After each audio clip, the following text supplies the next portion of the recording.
Alhamdulillah wassalatu wassalamu ala Rasulillah wa ba'du. Adakah amalan khusus pada bulan Rajab? Di dalam sebuah tulisan yang ditulis oleh Ibnu Hajar al-Asqalani yang berjudul Tabyinul Ajab fi ma warada fi syahri Rajab. Beliau mengumpulkan semua jalur riwayat yang menceritakan dan ada kata-kata Rajab di dalamnya. Menurut beliau tidak ada satupun yang sahih. Beliau menyampaikan hadis-hadis yang menceritakan tentang Rajab kebanyakan palsu, rata-rata lemah sekali, bukan lemah doang. Sehingga kalaupun naik derajat itu ya sampai ke level lemah sama lemah sekali. Seperti itu. Sehingga tidak ada satupun yang bisa dipakai untuk dalil beramal. Ini menurut Ibnu Hajar dari semua jalur yang beliau telusuri tidak menemukan satupun hadis sahih. Kalaupun ada satu hadis sahih, maka itu hadis dari Ibnu Umar yang diriwayatkan oleh Imam Bukhari dan Muslim mengenai umrohnya Rasulullah, kata beliau di bulan Rajab. Di bulan Rajab. Tapi ini disangkal sama Aisyah. Loh, kamu lupa apa? Gak inget apa gimana begitu? Mana ada Rasul itu umroh bulan Rajab? Rasul itu umroh Dzulqa'dah. Begitu ya kata Aisyah, seperti itu.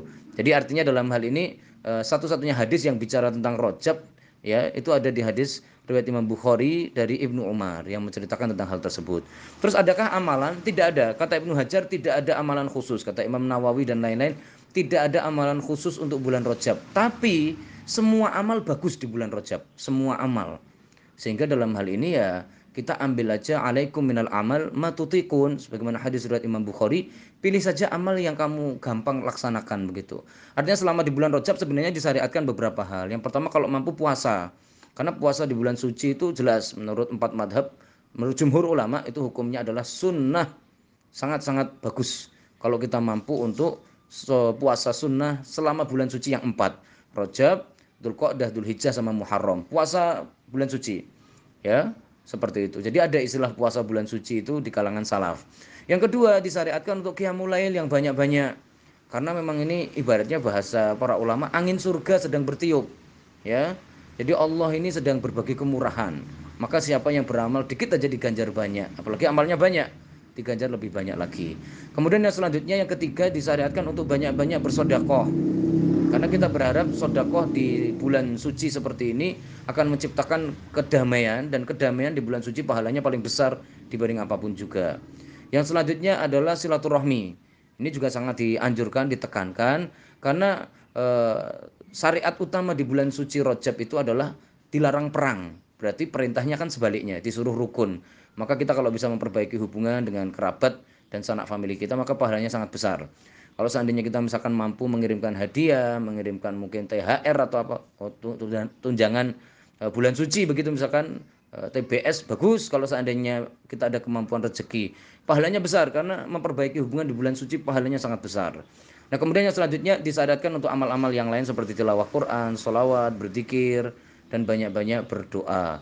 Kata Imam Syafi'i dalam Sunanul Kubro diriwayatkan oleh Al-Baihaqi bahwa kata Imam Syafi'i hari pertama bulan Rajab itu termasuk yang mustajab, riwayat dari Imam Syafi'i begitu ya. Tapi ya para ulama mempersoalkan riwayat dari mana nih, Imam Syafi'i kok nggak membawakan hadis atau apa begitu. Nah, sedangkan Imam Syafi'i dalam persoalan hadis itu dicurigai oleh para ulama karena beliau terbiasa menggunakan lafat-lafat atau redaksi-redaksi yang mengindikasikan hadisnya nggak benar, hadisnya tidak sah. Bukan Imam Syafi'i bohong, tapi hadisnya itu yang bohong, begitu ya.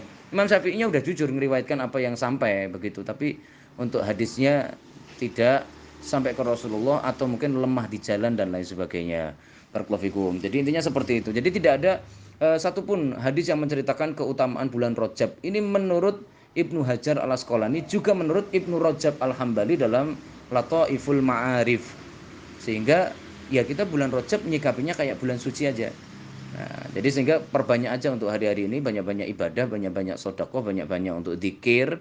Terutama yang paling bagus ini zikirnya adalah zikir yang istighfar, hamdalah, hauqalah, dan juga zikir tauhid la ilaha illallah. Insya Allah itu semuanya akan bernilai sangat besar kalau kita mampu mengerjakan sebanyak-banyaknya di bulan suci ini. Dan tambahan lagi satu catatan, kata Ibnu Hajar al Asqalani masih dalam kitab Tabyinul Ajab fi ma warada fi syahri Rajab, bulan Rajab juga bukan bulan Isra Mi'raj.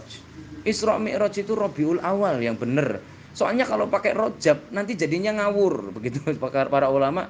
Jadi Isra Mi'raj itu kejadiannya kapan? Itu ada 6 riwayat. Ya bisa dibuka nanti dalam kitab Rohikul Maktum, ada 6 riwayat. Untuk bulan Rajab yang di situ 27 Rajab itu dianggap sebagai tanggal Isra dan Mi'raj, maka dalam hal ini para ulama menyaksikan karena masih ada gabungannya. Riwayat yang 27 Rajab itu untuk tahunnya itu tahun yang ketiga, tahun ketiga Hijriah nanti.